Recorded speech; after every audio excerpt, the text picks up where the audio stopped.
का जो है पुत्र है, गॉड का पुत्र है। और उसने कह भी दिया सीधा कि जो मेरी शिक्षाएं हैं, अगर आप गॉड के शासन में प्रवेश चाहते हो तो जो मैं कह रहा हूं वो आपको मानना ही पड़ेगा। बहुत बड़ी बात है। दूसरे संस्थापक हुए मोहम्मद साहेब, जिन्होंने इस्लाम को फैलाया। दूसरे नंबर पर है, देखिए कितना जोर है और कितना वो है कि जो है ये बाद में आए हैं दोनों, और कितना विस्तार हुआ, कितनी तेजी से विस्तार। क्यों विस्तार हुआ कि जो वंचित समाज था, गरीब समाज था, ये दोनों धर्म वहां से चले। किसी बड़े व्यक्ति ने नहीं फैलाया। ईसाइयत आई, वो भी गरीबी से ही आई, झोपड़पट्टी से आई। गरीबों का ये धर्म माना जाता था और वो पूरे विश्व में फैल गया। इसी प्रकार से इस्लाम फैला। तो उन्होंने भी अपना आगे बढ़ाया, और जिसका आप और हम सामना कर रहे हैं, जिस धर्म में हम जो है पले बड़े हुए हैं, उस धर्म का तो कर्ता धर्ता ही नहीं माना जाता, कौन है कौन नहीं। उनके कर्णधार हैं जो टाल ठोक ठोक के कहते हैं कि हम हिंदू हैं, वो भी पूरे अपने विश्वास से नहीं कह सकते कि ये धर्म इसने स्थापित किया है। ये धर्म जो है इस व्यक्ति ने स्थापित किया है, इस भगवान ने स्थापित किया है। कभी ब्रह्मा को बताते हैं, कभी राम को बताते हैं, कभी कृष्ण को बताते हैं, कभी कोई देवता, कभी कोई देवता। यहाँ तो 33 करोड़ देवता हो गए। और आपकी आजादी के समय जो जनसंख्या थी आपके भारत की, शायद इतनी हो, आप सोच सकते हैं। तो यहाँ सारे के सारे देवता थे। लेकिन इसके बावजूद भी कुछ न कुछ तो कमी होगी वैदिक धर्म के अंदर, क्योंकि ये यहाँ का धर्म है नहीं। यहाँ का धर्म है नहीं, ये हमारे ऊपर लादा गया, थोपा गया है, क्योंकि इसकी जो प्रमाणिकता नहीं कहीं भी किसी भी जगह पर। तो हम फिर चलते हैं। चलो जी, कोई बात नहीं है। गीता को इन्होंने सर्वमान्य मान लिया, तो गीता उपदेश है कृष्ण का।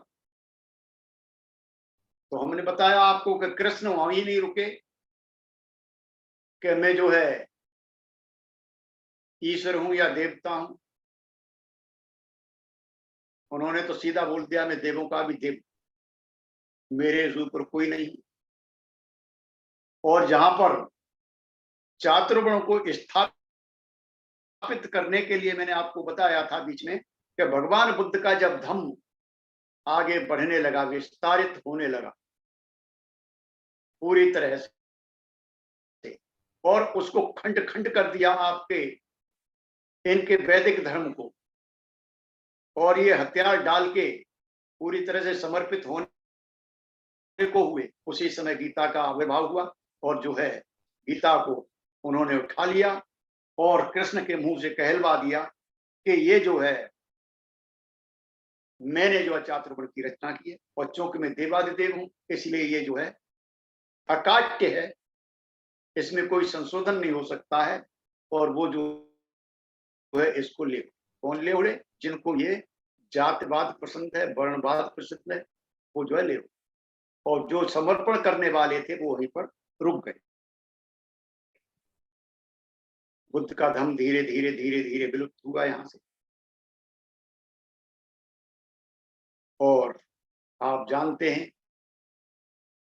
कि अनार्क धम्मपाल अगर भारत भूमि पर नहीं आए होते, उन्होंने सारनाथ को नहीं खोजा होता, उन्होंने महाबोधि विहार को नहीं खुलवाया होता, तो शायद बाबा साहब को भी ये धम्म मिलना बहुत मुश्किल। उन्होंने अपना जीवन पूरा समर्पित कर दिया भारत भूमि को, जो अशोक के टाइम में संघमित्रा और महेंद्र यहां से धम्म को स्थापित करने के लिए लंका गए थे, तो उसका उपकार अनार्घ धम्मपाल ने भारत भूमि को 1891 में आकर के उस उपकार को पुनः वापस किया। भारत भूमि को उन्होंने बौद्ध धर्म से सींचा, बौद्ध धर्म का पौधा उन्होंने लगा दिया। उस पौधे को पकड़ के हमारे आदर्श बाबा साहेब विश्व रत्न बने, और उन्होंने ऐसी धम्म क्रांति कर दी। उस धम्म क्रांति के अंदर आप और हम चल रहे हैं। तो भाई और बहनों, ये अलौकिक क्यों है, ये बात मैंने आपको बताई कि बुद्ध ने अपने लिए भी कोई स्थान धर्म में नहीं रखा है। धर्म के अंदर अपने लिए भी कोई स्थान बुद्ध ने नहीं रखा है। जब माता प्रजापति चीबर बना के अपने हाथ से बुद्ध को समर्पित करने आई, बहुत बड़ी बात है। बुद्ध ने वो चीवर स्वयं लेकर के और संघ को दिलवाया। हम देख सकते हैं भगवान बुद्ध ने कोई भी ऐसा स्थान नहीं छोड़ा है जहां से हमें कोई शिक्षा ना मिले।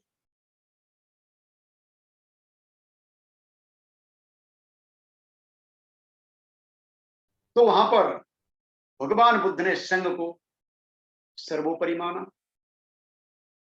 संघ को वो दिलवाया जीवन, और स्वयं नहीं। लेकिन एक बात और भी है, एक सवाल आपके जहन में उठता है और अक्सर पूछा जाता है,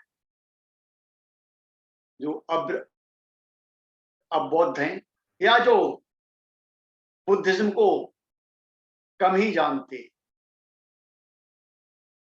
एक बार आज जहां पर मेरा शिविर था, ब्रह्मचारी बोधि प्रकाश जी मौजूद हैं यहाँ पर, तो बहुत सवाल करते थे उस समिति के लोग जो है। एक दिन मैंने भी उनसे पूछ लिया, भाई एक सवाल का जवाब मुझे भी दे दो।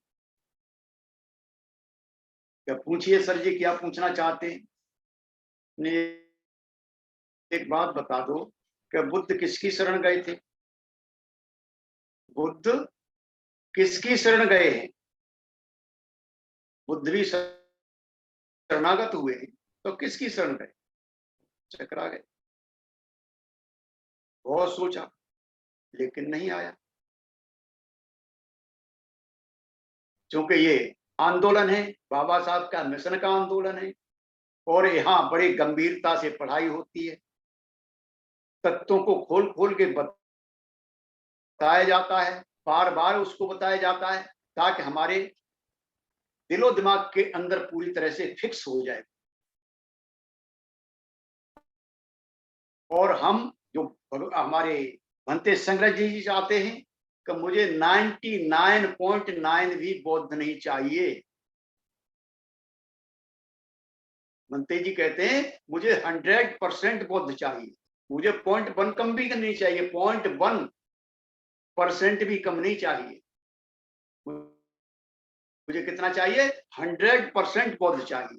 तो 100% कहां से बनेगा? जो इस आंदोलन में जुड़ेगा वही बनेगा, वही बनेगा। तो फिर हम चलते हैं, क्या बुद्ध किसके शरणागत हुए? जब बुद्धत्व बन गया, बुद्धत्व उनको प्राप्त हो गया, संबोधि प्राप्त हो गई, बुद्ध बन गए, तो फिर उन्हें किसके शरण जाना था? फिर भी उन्होंने कहा कि नहीं, मुझे भी शरण लेनी ही पड़ेगी। और वो आजीवन उसकी शरण में रहे। उनका हर कर्तव्य, हर एक्टिविटीज, जो भी काम कर रहे हैं वो, चाहे चल रहे हैं, चाहे बोल रहे हैं, चाहे बैठे हैं, चाहे लेटे हैं, चाहे वार्ता कर रहे हैं, चाहे चुप हैं, कुछ भी कर रहे हैं, वो कोई भी कृति कर रहे हैं, वो जो है, जो शरण उन्होंने धारण की, जिसकी शरण में वो गए, वो उनके साथ साथ ही रहा। ऐसा क्या था? तो वो जो है भगवान बुद्ध धम्म की शरण में गए। वो तो बुद्ध बन गए थे, उन्हें क्या जरूरत थी ध्यान करने की? क्या जरूरत थी? वो तो बुद्ध बन गए, एक बार बुद्ध बन गए तो बन गए। लेकिन भगवान बुद्ध जो है अपने अंतिम समय तक जागृत रहे, धम्म के समीप रहे, धम्म की शरण में रहे। जो धम्म उन्होंने पढ़ाया, उसी धम्म का उन्होंने आचरण किया पूरे जीवन। और इसलिए भगवान बुद्ध ने कहा कि मैं मोक्षदाता नहीं हूं, मैं आपको आपका मार्गदाता, मैं आपको मार्ग बता सकता हूं, मैं आपको मोक्ष नहीं दे सकता, आप आपकी मुक्ति में नहीं करवा सकता। मुक्ति आपको स्वयं ही खोजनी पड़ेगी। जहां दूसरे संस्थापक आपको मुक्ति की बात करते हैं, आपको मोक्ष की बात करते हैं, आपको स्वर्ग के लालच दिखाते हैं, आपको कुछ करते हैं, आपको कुछ करते हैं, कुछ कहते हैं, वहीं पर भगवान बुद्ध कहते हैं कि ऐसा मेरे पास कुछ भी नहीं है।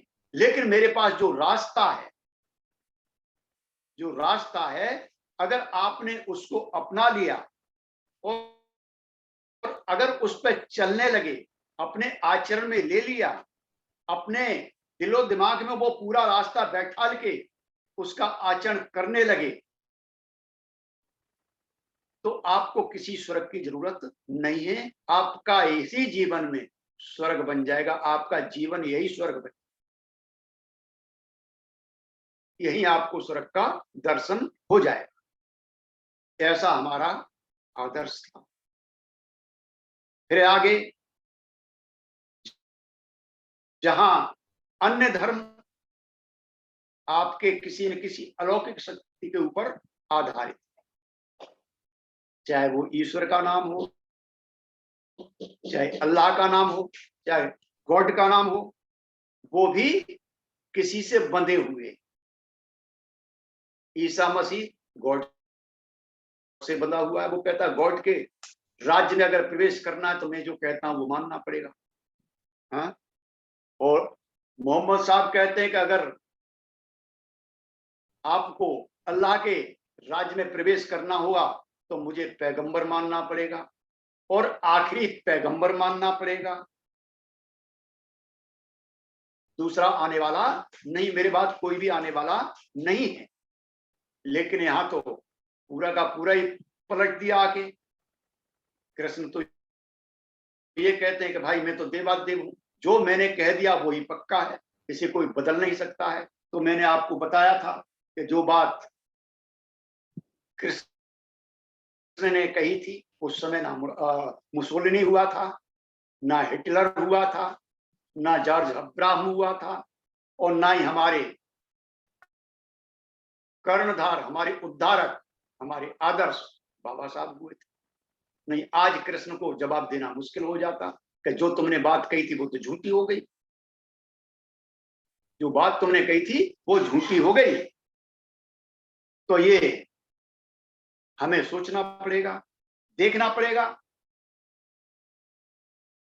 अन्य में ईश्वर निकाल दो, इन तीनों धर्मों से ईश्वर निकाल दो, गॉड निकाल दो, अल्लाह निकाल दो, तो वहां कुछ भी बचने वाला नहीं, वहां कुछ भी बचने वाला नहीं, सिवाय एक पाखंड वहां पर रह जाता है, एक ढकोसला रह जाता है, कुछ भी नहीं रहता। लेकिन भगवान बुद्ध का आज धम्म क्या है? हाँ? तो भगवान बुद्ध का धम्म क्या है? नीति। नीति का मतलब आचरण है, सदाचार है। यहाँ ईश्वर है ही नहीं, यहाँ तो ईश्वर का कोई स्थान ही नहीं। जो स्थान अन्य धर्मों में ईश्वर का दे रखा है वो स्थान यहाँ पर नैतिकता का है। अगर आपके अंदर नैतिकता पूरी तरह से स्थापित हो गई तो यही पृथ्वी स्वर्ग बन जाएगी। फिर हम थोड़े से और आगे बढ़े तो इसके लिए कर्मों को आधारित किया गया, नित्य कर्म और नैमित्तिक कर्म। नित्य कर्म जो हम डेली करते हैं और नैमित्तिक कर्म जिसके लिए हम करते हैं उनका कोई न कोई हमारा आधार होता है, सहारा होता है, उसे लेके चलते हैं। हाँ, मेरा बच्चा पास हो जाए मैं ये कर दूंगा, मुझे अच्छी नौकरी मिल जाए मैं ये चढ़ा दूंगा, हाँ, मैं बाल कटवा लूंगा, मेरे ये ऐसा हो जाए तो। मैं बहुत सारी कसौटियां हैं जो हम इसमें नैमित्तिक करते हैं, इसमें बलि भी चलती है, सारे काम चलते हैं। लेकिन ये सारे धर्म जो है आपके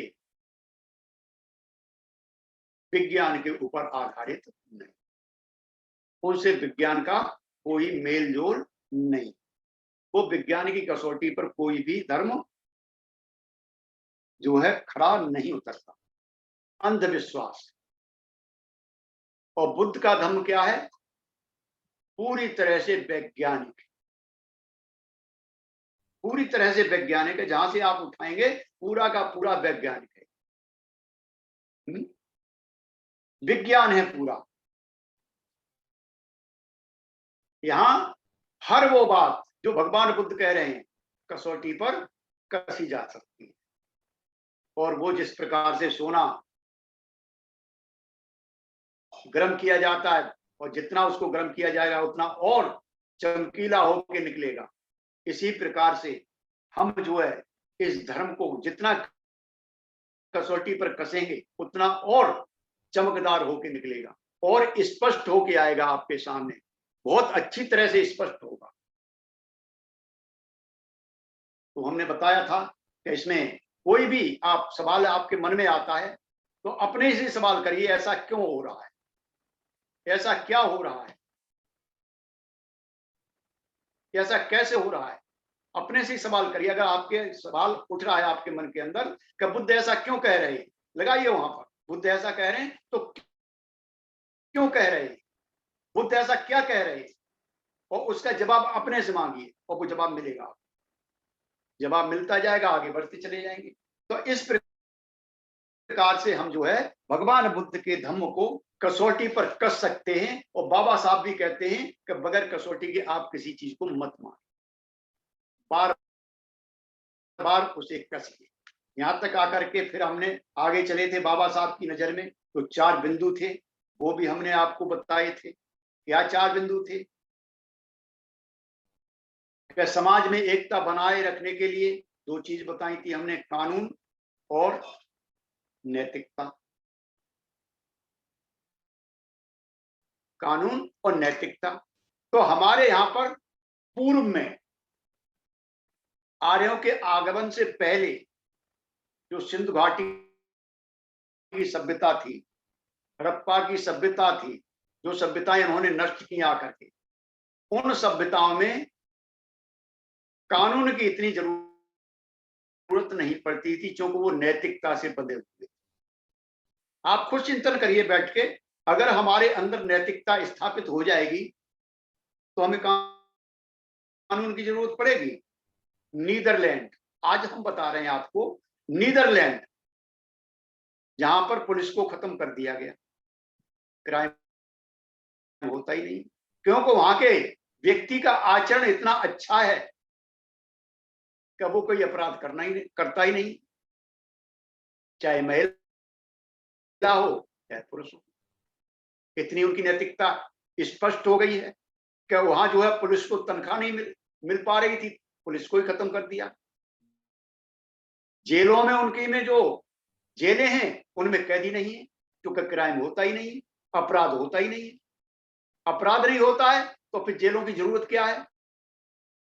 जेलों के रखरखाव के लिए अपने पड़ोसी देशों से वो जो है वहां पर अपराधियों को मांगते हैं जेलों में रहने के लिए, ताकि जेलों का मेंटेनेंस हो। तो ऐसा हमें समाज कब मिलेगा? जब हम भगवान बुद्ध के धम्म में पूरी तरह से स्थापित हो जाएंगे। दूसरा पॉइंट हमने बताया था, यहां पर बाबा साहब बता रहे हैं कि धर्म का की परिभाषा जो है विज्ञान के अनुसार होनी चाहिए। अभी मैं आपसे बात कर रहा था, विज्ञान क्या कहता है, क्या क्यों कैसे, ये फॉर्मूला है विज्ञान का। आप क्या क्यों कैसे लगाते चले जाएंगे, जवाब मिलता चले जाएगा, विज्ञान का ये फॉर्मूला है। इसी प्रकार से आप जो भगवान बुद्ध के धम्म में क्या क्यों कैसे लगाते चले जाइए, आपको जवाब मिलता चला जाएगा। जहां आपका जवाब रुक जाएगा समझ लीजिए वो बुद्ध धर्म नहीं है, वो बुद्धिज्म नहीं है, बुद्ध का धम्म नहीं है, वो बुद्ध का वचन नहीं है। और जहां पर आपको जवाब मिलता चला जाएगा वो बुद्ध का वचन है। तो इस प्रकार से हम आगे बढ़ते हैं। फिर बाबा साहब तीसरी जगह पर कहते हैं सामाजिक नैतिकता के रूप में धम्म को चाहिए कि वो समता, स्वतंत्रता और बंधुता, ये तीन बुनियादी हमारे तत्व हैं सामाजिक समरसता के लिए, इनको जो है स्थापित करता हो। क्या तीनों को हम देख सकते हैं, ईसाइयत को देख सकते हैं, इस्लाम को देख सकते हैं, और हम जो है क्या नाम है तथाकथित हिंदू धर्म को देख सकते हैं। क्या वहां पर स्वतंत्रता है? बिल्कुल नहीं है स्वतंत्रता। आपको ईसाइयत में जो बाइबल में दे रखा वो मानना ही पड़ेगा, जबरदस्ती मानना पड़ेगा। इस्लाम में तो और कट्टरता है, और यहां से आप खुद पीड़ित हैं, हम पीड़ित हैं, क्योंकि हम वहीं से निकल के आ रहे हैं, आप सभी वहीं से निकल के आ रहे हैं। आप देख रहे हो स्वतंत्रता यहां भी नहीं, तो समानता कहां से आएगी? जब स्वतंत्रता ही नहीं तो समता कहां से आएगी? और समता नहीं है तो बंधुता कैसे आ जाएगी? हाँ, कैसे आ जाएगी? जानवरों में दोस्ती हो सकती है, यहां भारत के अंदर जानवरों में दोस्ती हो सकती है, फ्रेंडशिप हो सकती है, मित्रता हो सकती है, लेकिन आदमी के अंदर मित्रता नहीं हो सकती। आदमी आदमी का दुश्मन बना हुआ है। तू छोटा है मैं बड़ा हूं, मैं ऊंच हूं तू नीच है, तू इस जाति का है मैं इस जाति का हूं। सोच सकते हो। तो ये तीन जो बुनियादी तत्व हैं ये कैसे स्थापित होंगे? ये तो बुद्ध धम्म के अलावा स्थापित कहीं हो नहीं सकते। बुद्ध धम्म में क्या है, किसी भी जगह आता है तो भगवान बुद्ध क्या कहते हैं, मेरा धम्म जो है, मेरा रास्ता जो है समुद्र की तरह है। सभी तरफ से नदियां समुद्र में आती, जब तक समुद्र में नहीं गिरती तब तक वो अस्तित्व में होती हैं। ये गंगा है, ये ताप्ती है, ये नर्मदा है, ये गोदावरी है, ये कावेरी है, ये कृष्णा है, ये नील है, ये अमेजन है, कोई भी हो सकती है। लेकिन एक बार वो समुद्र में गिर गई तो वो अपने अस्तित्व को खो देती है, मात्र समुद्र रह जाता है। इसी प्रकार से भगवान बुद्ध के धम्म के अंदर किसी भी वर्ण विशेष का कोई व्यक्ति आया हो, उसका वर्ण वहीं पर खत्म हो गया। वो क्या बन गया? भगवान बुद्ध का श्रावक बन गया, भिक्षु बन गया। तो भगवान बुद्ध के धम्म के अंदर, बौद्ध धम्म के अंदर ही ये जो तीनों तत्व मौजूद हैं, और किसी धर्म के अंदर ये तीनों तत्व मौजूद नहीं। तो बगैर इन तत्वों के कोई भी धम्म जीवित नहीं रह सकता है। और फिर भगवान बाबा साहब कहते हैं अगले पॉइंट में कि धर्म को, निर्धनता को महिमा मंडित नहीं करना चाहिए, गरीबी का महिमा मंडन नहीं करना चाहिए।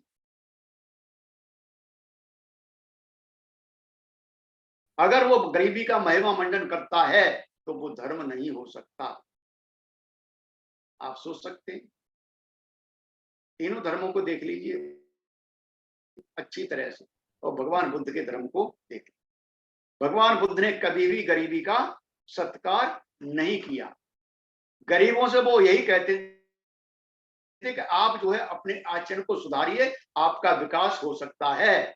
आपका जो जीवन स्तर ऊंचा हो सकता है अगर आपने अपने आचरण को संभाल लिया, आपने अपने चाल चलन को संभाल लिया, आदतों को आपने बदल लिया, परिवर्तन कर लिया, तो आपका जो है जीवन ऊंचा हो सकता है, आपका जीवन सुखमय हो सकता है, आप जीवन को अच्छी तरह से गुजार सकते हो।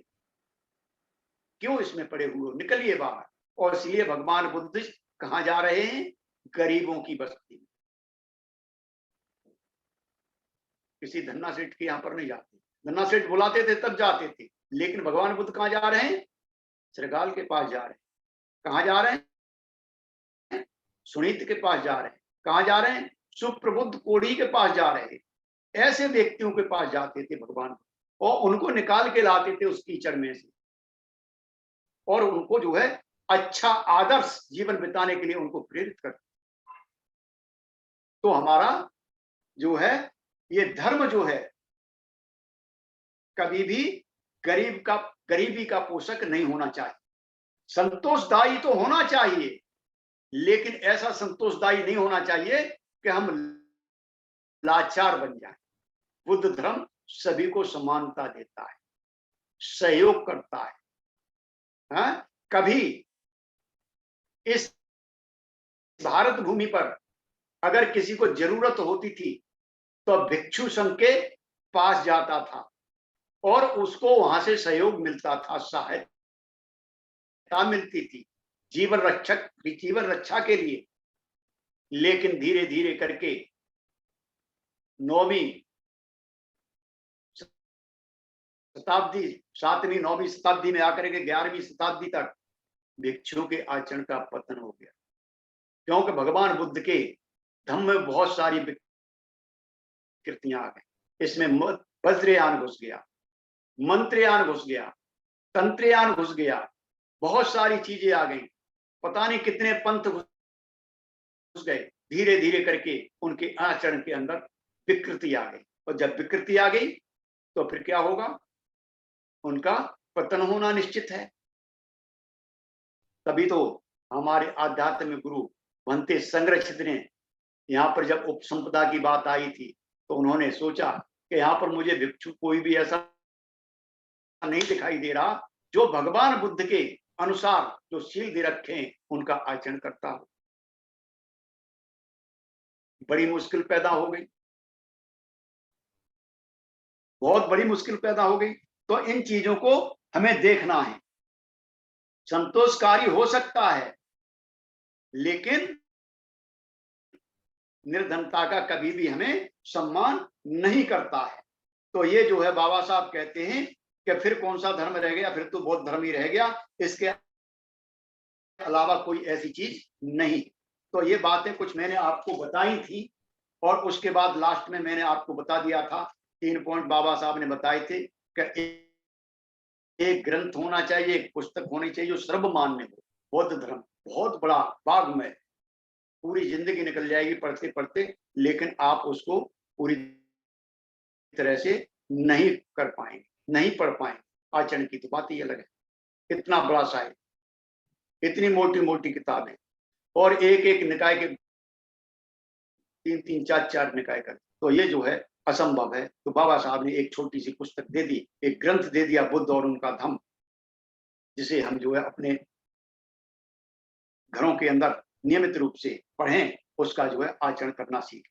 और फिर संगठन चाहिए, तो आपके सामने संगठन मौजूद है, आंदोलन भी मौजूद है, देख सकते हो। त्रिरत्न बौद्ध महासंघ धीरे धीरे चल रहा है, और इसका जो बाबा साहब ने सोचा था कि उस पुस्तक को पढ़ के और उसका आचरण करने वाले सेवक चाहिए, मुझे धम्म सेवक चाहिए, उनका संघ चाहिए। और संघ के बाद तीसरा पॉइंट उन्होंने बताया कि मुझे विश्व बौद्ध मिशन स्थापित करना है। भारत के अंदर ही नहीं, पूरे विश्व लेवल पर ये जो है आंदोलन होना चाहिए।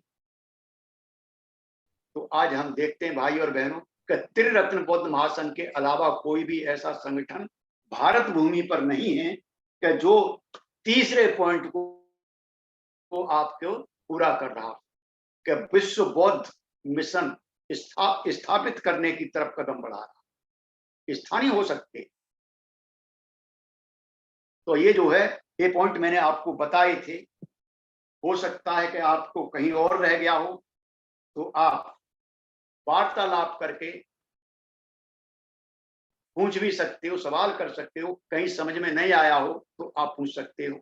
आज मैं जो है इतना ही कहूँगा, अपनी वाणी को यहीं पर विराम